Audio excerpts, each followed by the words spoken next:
MTech भी ये गलरोला के इंस्टीट्यूट से कर रहे थे, डिप्लोमा कश्मीर के इंस्टीट्यूट से कर रहे थे। दिल्ली में भी इनकी कोई प्लानिंग नहीं थी। जैसे था वो छोटा भाई रेडिकलाइज था। छोटा भाई ने जब टेररिस्ट ऑर्गेनाइजेशन ज्वाइन किया फिरदौस ने, तो फिरदौस के कारण ये ऑलरेडी इन्फ्लुएंस हो रहा था टेररिस्ट ऑर्गेनाइजेशन ज्वाइन करने, और फिरदौस के कारण ये फिरदौस के मरने से पहले ही रेडिकलाइज हो गया था और इसका मिलिटेंट बनने का इरादा बना। लेकिन इसका कोई रिक्रूटमेंट या उस तरह की बात अभी नहीं आई है। अभी जो इसकी बातचीत से समझ में आ रहा है वो ये कि आईएसजे के एक नेसेंट स्टेज में है। अभी इनकी प्लानिंग छोटे वेपन्स की थी, बाद में इनकी प्लानिंग बड़े वेपन्स की थी। सर ये सोल्जर्स हैं एक तरह से, अपनी जीप के छोटे फुट सोल्जर कह सकते हैं आपने।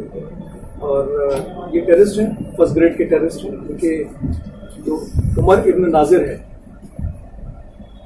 और आदिल ठोकर है, ये उसके इंस्ट्रक्शन पे काम कर रहे थे। ये पहले भी एक हथियारों की खेप लेके जा चुके हैं। ये कोडेड पिस्टल्स मतलब इंग्लिश वेपन्स हैं।